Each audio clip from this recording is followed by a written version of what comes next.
So, without further ado, we'll hand you over to Carolina Roque. Hi everyone, I'm Carolina, I'm from Portugal. I have a master's degree in criminology by Faculty of Law, as you can see. So, my presentation today is going to be about malicious hacking, the hacker's profile, and the predictors that can explain this type of behaviors. So, my presentation is split into 4 sections. The first one is a more theoretical one, just like an introduction to the theme. In second, I will talk about the main aspects of the empirical study. Third, the most significant results. And in the end, just some final ideas about the practical applications of my research.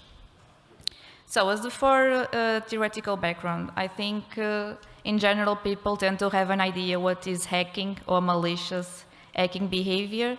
If you feel comfortable to raise your hand if you know what hacking is, like you know. Okay, some of you, yeah. But with the transition to the 21st century, the spread of the internet, the computers being available to anyone, this type of technological behaviors began at the center of the legal debates. So especially since they are a new notion of privacy, property, identity, which happens almost totally in the cyberspace, as you know. So here begins the process of criminalizing this type of behaviors. So the hacking that before was kind of seen as something fun and doing by the students begins to be criminalizing. And it continues to the present day. As you can see by the definition some authors propose, it's an unauthorized access and the consequent use of another people's computer system. So in other words, it's just a criminal notion. However, it is important to note that hacking is just criminal or negative, as some of you may know.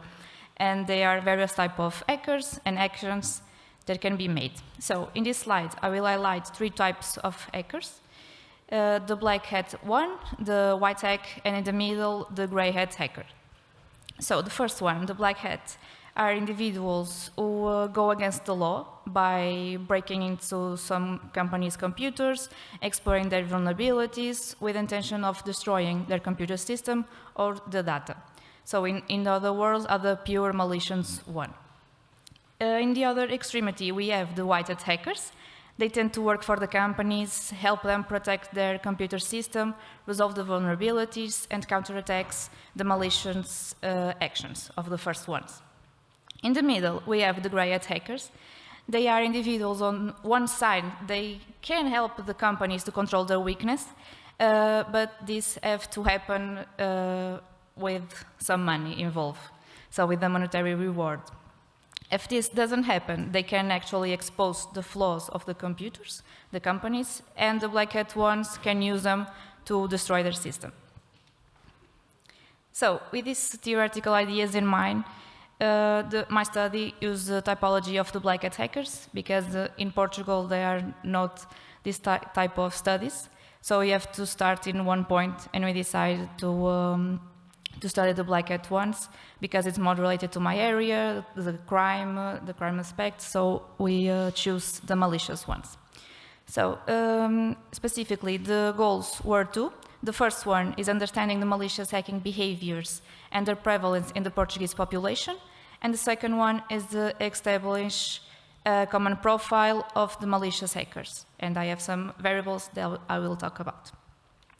So, to this end, a quantitative study was conducted and an online survey was administered to a Portuguese sample of 680 people from the information and technology sector, like students, teachers, professionals, and the total sample had an average age of 28 years old, which 61.1% were men.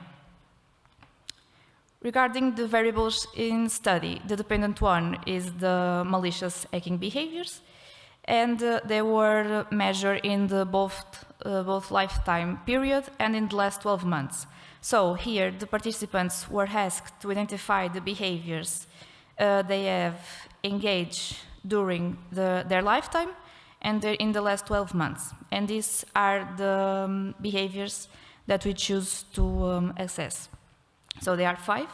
They are ordered by the criteria of severity.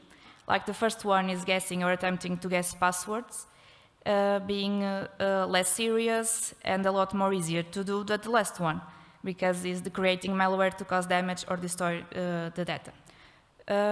So since there are no scales to measure the malicious hacking, we choose this set of behaviors and compile and transform into an index or a scale, but always based on international scientific work and guidelines of other studies. As for the independent variables, we choose 3 groups. The first one is sociodemographic aspects, like sex, age, education, and informatical knowledge. The second one is the personal features, self-control, or the impulsivity of the person, and the definitions. Definitions are the ideals and beliefs that someone has. And the third one is the social variables, because we want to understand which weights the most, the intrinsical ones or the social variables one. So we choose the association and reinforcement. The association is the friendships that we have in our daily basis, and reinforcement is being reinforced or influenced by other people's ideas. So as for the statistical results, I show you the graphic that compile the frequencies of malicious hacking versus non-malicious hacking in the both lifetime periods that I'll talk about, the lifetime and in the last 12 months. So you can see that in the lifetime, 60% of the sample are reported having committed at least one of that behaviors that I showed before. And in the last 12 months is just about 23%. So you can conclude that malicious hacking is not an action that people are doing in their recent periods of life. Maybe because it's the age, they are doing it when they are more young, and now they don't do it anymore. So that's something to assess later in my presentation. From now on, I will just talk about the results from the lifetime period, because the last 12 months is quite similar. So I don't repeat myself and I don't worry you. So, in particularly, we can analyze the percentage of people committing each behavior, and highlighting that more than half of the sample said that they had tried to guess or even succeed in guessing other people's passwords with 55%. And if you examine the various behaviors, we see that if we increase the difficulty of the behaviors, the practice decreases. As you can see, the behavior number 2 is just 40%, the other one is 14, and no, there's 11 and 5.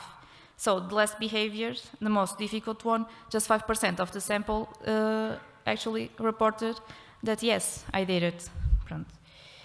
So, for the socio-demographic aspects, the gray shaded area that you can see indicates the average of the age of malicious hackers. There is much lower than the average of the non-malicious one. So this indicates that there are young people committing these types of behavior. As for the sex, these results show a higher percent of men committing malicious hacking, with around 70% of the sample. Regarding the educations, the malicious hackers tend to have less than a bachelor degree, but they identify their computer knowledge as being high. So, regarding personal characteristics, in self-control, the higher average means low levels of self-control. So you can see that malicious hackers tend to have a high average of these variables, which mean they are more impulsivity than the non-malicious one. Regarding definitions, the malicious hackers have higher average too, so meaning that they have ideals and beliefs that are favorable to committing crimes and go against the law. So, having said that, who is the malicious hacker? From the results I presented to you, it is possible to draw a common profile which means a young man with an average academic qualification, higher computer knowledge, who acts kind of impulsively, and they have pro-criminal definitions. Of course, this is a study. These don't show off the whole population, but you can see an idea of a profile. With regard to social variables, the shadowed area shows that malicious hackers have higher scores than non-malicious hackers in both of the variables, which means that they have more deviant friendships and they are more reinforced and influenced to act unethical when using a computer or the internet. So we can question either hacking is something that is learned, and indeed you can see that it is. This indicated by the fact that malicious hackers has more friends who participate in these behaviors, and like I said, they are reinforced by the colleague, peers, professors, to act against the law. However, although we can extract significant results and conclude that there are strong associations between the independent and the dependent variable, the hacking behaviors, it is important to understand if these variables are capable to predict malicious hacking and just that's being associated with it. So, to this end, all the variables were combined into a single model and were testing using a logistic regression. So, as you can see for the column of the p-value, the values are quite significant, and in the lower left side we can see that the R-square can explain around 53% of the malicious hacking. That is the capability of the explanation power of the model. So, for example, regarding to sex, you can see that being a male, because it's the condition number 1, increases the likelihood of committing these acts by almost twice. And you can see on the OR column 1.198. So being a male increases likelihood of committing these acts by almost twice as much as being a female. So if you are a man, the odds are no longer in your favor. I am, no? And you can see as well, if you have low levels of self-control, you are almost of twice as likely to commit malicious hacking too. But if you can look to the age line, you can see there is 0.95. This means that it's not being older, but yes, being younger, because we have a 0 and not a 1 or a 2, wherever. So being young increases likelihood of you committing this type of behaviors. And this is similar to the results that I presented you in the profile of the hacker, a young man.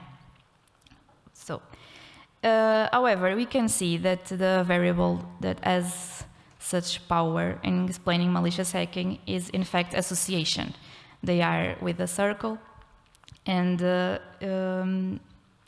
this kind of predictive role of association stands out, because if you have friends who engage in malicious hacking, the likelihood of engaging as well increases in 7 times more than individuals that don't have this kind of friendships. So it's important to assess this kind of context, social variables, and the friendships that you have. So in other words, this is the variable that most explain the behaviors, so it play a very big role. So, as you can see in the final model, they are all that variables that are presented to you, but the final model can explain 53% of the malicious hacking, which is quite good in statistical terms, but they are the whole 50% to discover which one of the variables can explain more, what can explain less, what can play a big role than the variables that were assessed. So it is important to keep doing more studies and add more variables. So I think it's interesting to assess the role of which type of variable. The first one, we can see the group of the sociodemographic ones, and it can explain about 25% of the malicious hacking. The self-control alone just explain 12%. It's the variable that explains the list, which is kind of different of what the international studies have obtained. But for the social learning or the social variables, you can see that those two variables, the association and reinforcement, explain around 47% of the malicious hacking behaviors. So again, they are the variables that explain the most. So with this more detailed information and with the column of the odds ratio that I show you, it's clear that social aspects are the variables that play a central role in explaining malicious hacking, which also in the line what is been found in international empirical studies. They are the kind of variables, the independent variables, they can play a big role in explaining this type of behaviors. Finally, I'd just like to mention a few aspects to take into considerations when applying this research in more practical terms. First, it allows us to empirical test the variables and ideas that have been much discussed at a theoretical level in criminology, and we can realize that actually they have some practical value. They are indeed associated with malicious hacking, they can explain them, and we have to keep doing this type of studies. Related to this, the results of the study are similar with some international studies such as Bosler and Barus and Fox and Holt, especially the important role of the social learning variables that I'll talk about, the association particularly. So this means that even in another country, and the data is very similar, and it's possible to test my hypothesis and goals that I have outlined to my research. In addition, it is also possible to add the information about the hacker's behavior and the hacking in Portuguese context, which is an underdevelopment area in my country. So this research is kind of groundbreaking and is a starting point to another studies and to another people that are interested in this theme.